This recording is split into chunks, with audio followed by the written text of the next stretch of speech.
그래서 주식으로 받은 배당금이 24만 원 이상이 되면 24만 원과의 차액을 12개월로 나눈 금액이 생계급에서 깎이게 돼요. 사실 이것 말고도 투자할 수 있는 상품이 많은데요. 주식이나 선물 옵션, 펀드, 수익증권, 출자금, 부동산 스탁 등은 최종 시세가액으로, 또 채권, 어음, 수표 등은 액면가액으로 산정한다는 점 참고해주세요. 제가 아까 물가 상승률이 너무 높아서 근로소득 상승률이 이해에 못 미친다고 했었어요. 그런데 수급자분의 수급비는 근로소득 상승률보다 훨씬 못 미치거든요. 이건 최저임금 상승률을 보면 알 수 있어요. 여기에다 요즘 금리가 조금 오른다고 하지만 예전에 비해 굉장히 낮은 편이거든요. 그런데 수급자분의 금융재산 소득 환산율은 6.26%로 동일해요. 금리는 제로금리라고 부를 정도로 정말 낮은데 수급자분의 금융재산 환산율은 이렇게 높다 보니까 수급자분은 조그마한 돈을 가지고 있어도 재산이 굉장히 많은 것처럼 돼요. 전 저금리 때문에 화폐 가치가 계속 떨어져서 물가가 오른다고도 생각을 하거든요. 그런데 수급자분의 금융재산 환산율은 그대로니까 어떻게 보면 수급자분의 화폐 가치는 동일한 거죠. 그렇다고 다른 분들처럼 투자자니 수급 자격에 영향이 가니까 그것도 쉽지 않고요. 그래서 수급비가 올랐다고 하지만 사실상 수급비가 줄어든 것처럼 느껴질 때도 있는데요. 제가 이번 영상을 준비하면서 수급자분이 얼마나 힘든 시간을 보내고 계실까 이런 생각이 많이 들었어요. 그 다음은 요즘 정말 뜨거운 이슈가 되고 있는 가상화폐예요. 비트코인이나 이더리움 같은 게 가상화폐인데요.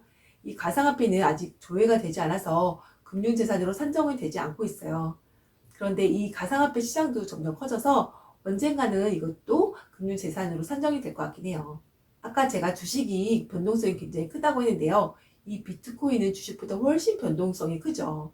그래서 이것도 주식과 같이 어떤 시점을 기준으로 재산을 산정하기에는 변동성이 너무 큰 거 아닌가 하는 생각이 들어요. 그 다음은 금에 대해서 말씀드릴게요. 금은 실물로도 가질 수 있고 증권회사의 금계좌를 통해서 파생상품으로도 가질 수 있어요. 금을 실물로 가지고 있으면 동산으로 봐서 일반 재산으로 산정이 돼요. 아까 제가 금융재산 소득 환산율은 6.26%라고 했는데 이 일반 재산의 소득 환산율은 4.17%이거든요.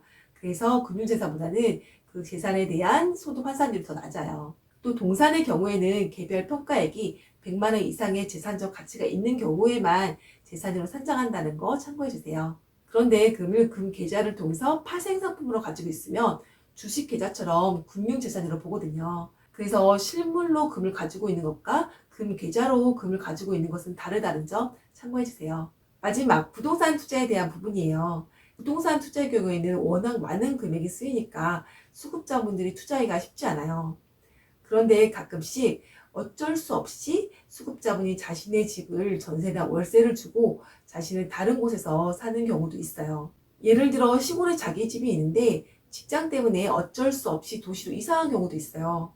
시골집이 매매가 된다면 시골집을 팔고 도시로 이사 오면 되는데 그게 잘 되지 않는 경우에는 시골집을 전세나 월세를 주고 자기는 도시에서 사는 경우도 있어요. 또 수급자분이 자기 집에 사는데 건강이 갑자기 악화가 돼가지고 그 집을 전세나 월세를 주고 자기는 자녀네 가족과 같이 사는 경우도 있어요.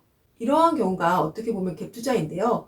수급자 재산을 계산할 때 자기가 사는 집은 주거용 재산으로 봐서 소득 환산율이 1.04%이지만 자기가 살지 않는 집은 일반 재산으로 봐서 소득 환산율이 4.17%예요.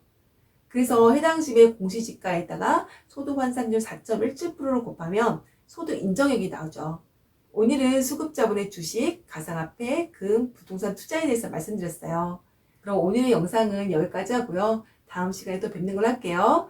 남은 하루도 좋은 하루 보내세요.